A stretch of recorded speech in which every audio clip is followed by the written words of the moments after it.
I never imagined myself standing in front of this opulent skyscraper. The entrance was adorned with towering floral arrangements, and the glass windows shimmered in the golden city lights. Luxury cars pulled up one after another, their passengers stepping out in their finest attire. Women in glistening gowns, men in tailored tuxedos. This was a world of power, status, and wealth. And yet, here I was. I had no business being at Claudia's wedding. My ex-wife. The woman I had loved for years.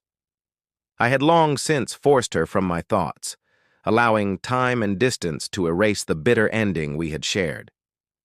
I had moved on. Or at least convinced myself I had. Then the invitation arrived. Handwritten, elegant, deliberate. I hope you'll go. 4 simple words, no explanation, no pleasantries. I should have ignored it, tossed it aside like an afterthought.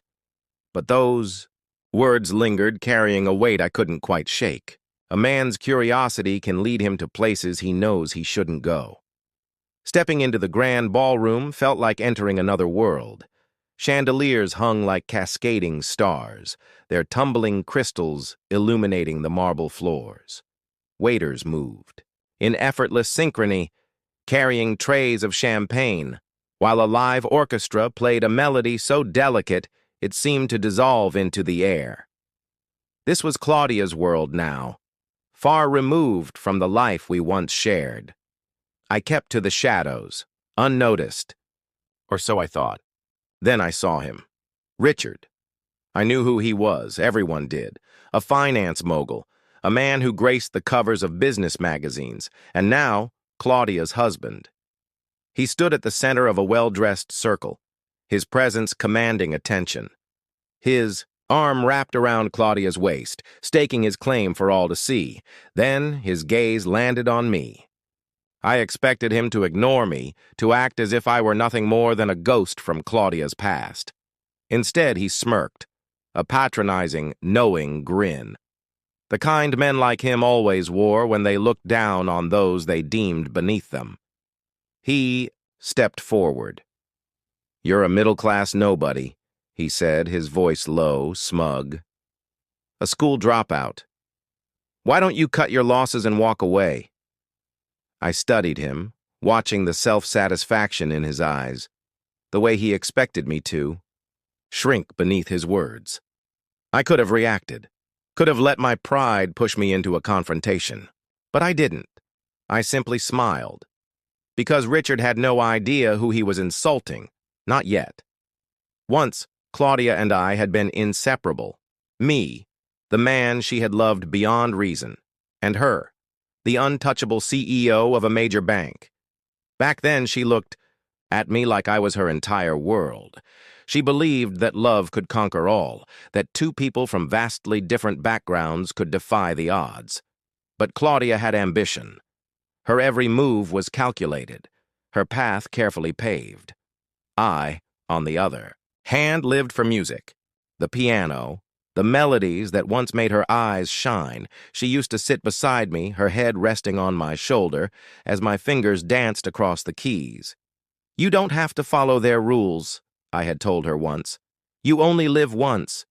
She had smiled then, a soft, secret smile meant only for me. But admiration turned to resentment. "You can't live on music alone," she had said one night, frustration slipping into her voice. Claudia needed stability, structure. She saw my refusal to conform as proof that I had no future. At first it was subtle, gentle nudges toward something practical. Then the space between us grew until it was an uncrossable chasm.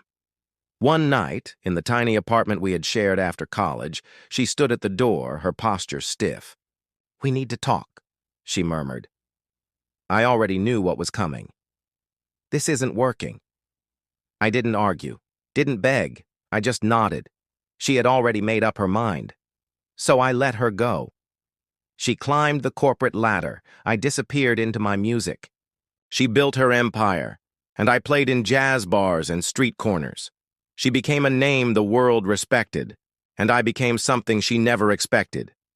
Now, standing in the heart of her kingdom, I took in the chandeliers, the wealth, the careful, conversations about mergers and power. So why had she invited me? Why are you even here? I turned to see Marcus, Claudia's younger brother. Unlike her, he had never judged me. He had snuck into my performances, understood the passion in my music. He smirked. Richard is a fool. He doesn't know who he's dealing with. I chuckled. Richard's voice rang out again, louder, more condescending. This event is for people of status. He was enjoying his little power trip. I could have humbled him with a single sentence.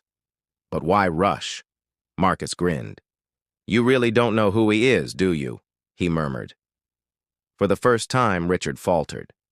I could have ended it right there. But where was the fun in that? So, I simply took a sip of my drink. Richard would find out soon enough, and when he did, his entire world would crumble. Because I wasn't just some dropout. I wasn't just Claudia's past. I was something far, far greater. And Richard, he was in for the shock of his life.